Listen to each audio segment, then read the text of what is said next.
balance-wise. Not talking about what kind of adjustments, but a lot of guys are talking about. If we get a caution from 0 to 15 laps into a run, teams are talking about the two-tire scenario, but they've got to be very careful. Trouble. Oh, trouble. Back straightaway. One car sliding toward the wall and stops short. Boris said the 60 car had to race his way in. Nothing. In the grass in the back straightaway. You all right, boys? Caution will wave.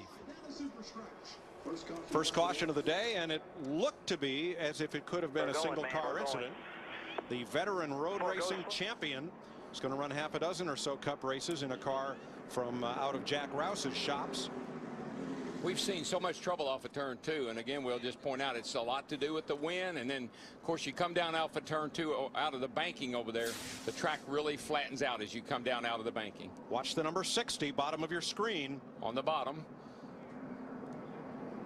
Wow. It just looked like that car had that four-wheel drift up off the corner onto the backstretch. It's almost what happened to Michael in the qualifying race when he got into Dale Jr. That thing just took off, baby. Of oil. Well, let's go back to where all this started. And then we have the dust up on pit road as you see Tony Stewart. Kyle Petty, debris came off Kyle's car when he had a tire problem. Tony ran over some of it. And then this. That's serious right there. That's that right front fender that he had problems with in the qualifying race. And the butt shootout, I'm sorry, that he had to get fixed before he could run very well. And it also blocked Tony Stewart in a 20 car. He almost was involved in that, but they were heads up enough to stop. And that's whose shoulders I put this whole thing on. That driver can't make that call buckled in that race car. It has to be on the shoulders of the crew chiefs and the spotters. The big side headrests on these cars to protect the drivers, give them very little peripheral vision. Now you see what happened to Kyle Petty. A right rear tire let go and just shredded and sent itself through the sheet metal. Some of that ended up on the track. Guys, we got a tire wrapped around the housing. You've got to get that off, okay? That's Kyle's spotter.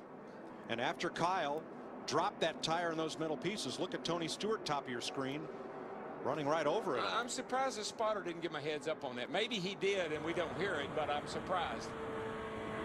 Oh, there goes Tony. Oh my goodness.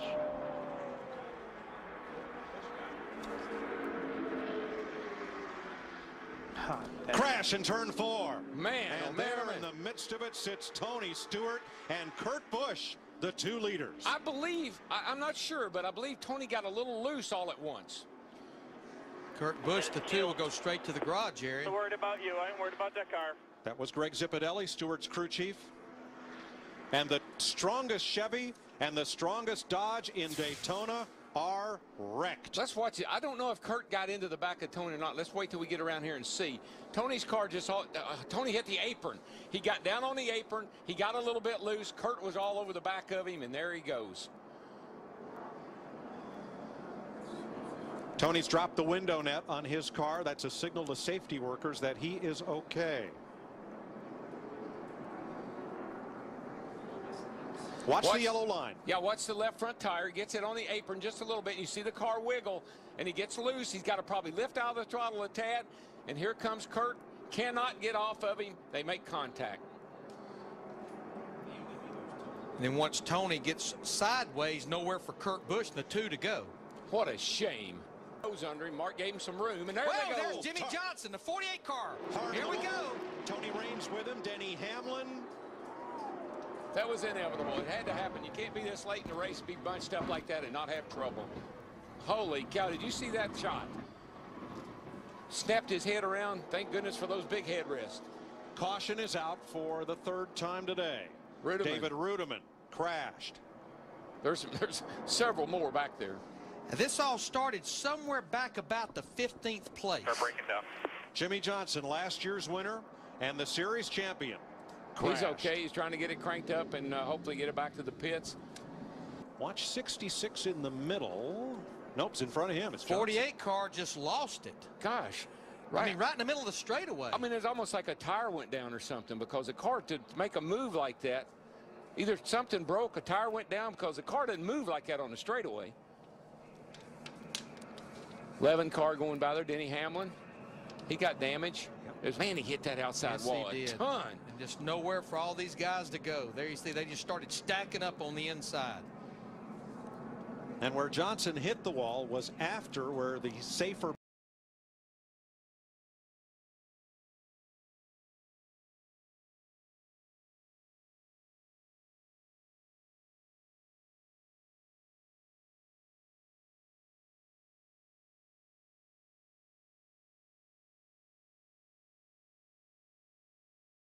barrier in turn 2 ends. So he hit the concrete and bounced right out into traffic.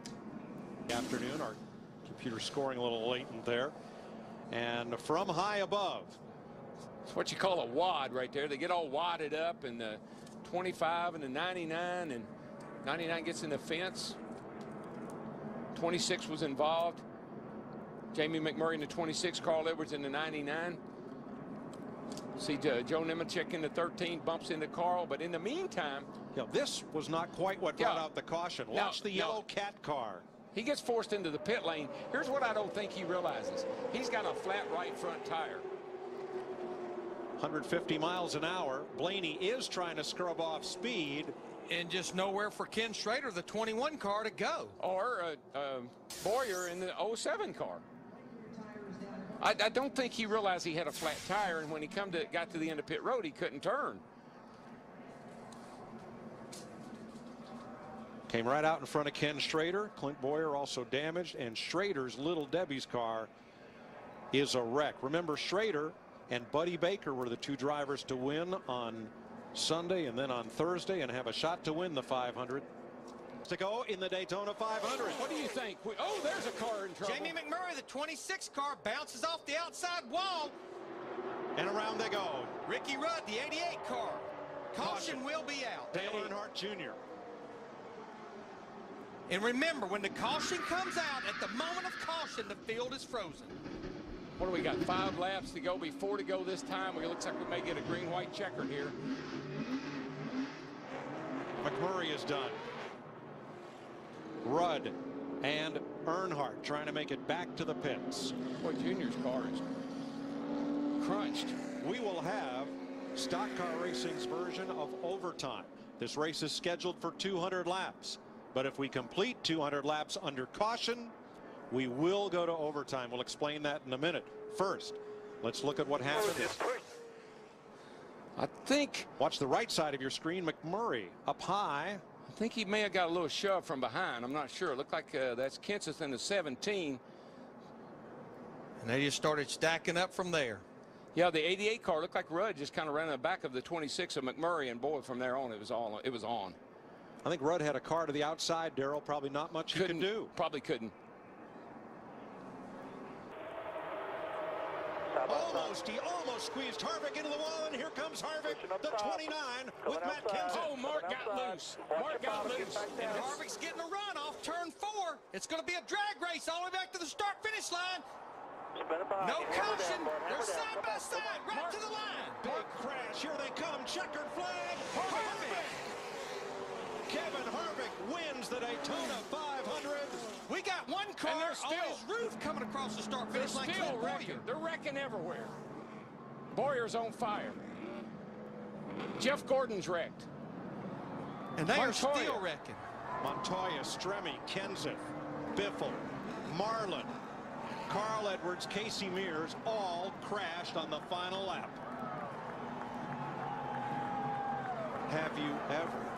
Well, a couple of times. I'm going to repeat what I heard a few years ago. No, I have never. I got so excited I broke the damn mirror in half. Jeff Gordon's day ends about like his teammates. Clint Boyer came across the start-finish line on his roof. I've seen fire and I've seen rain. David Stremme's climbed out. He is okay. It'll come in here from the right in the bottom lane. Clint Boyer gets slid sideways. Whammo.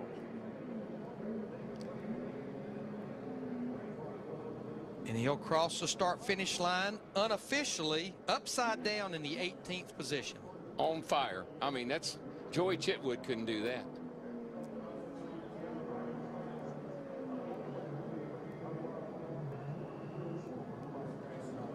Boyer making a hasty exit through a small window opening. That's one of the things that's going to be addressed by the car of tomorrow. Yeah, I'm just glad he's landed back on his wheels with that fire, because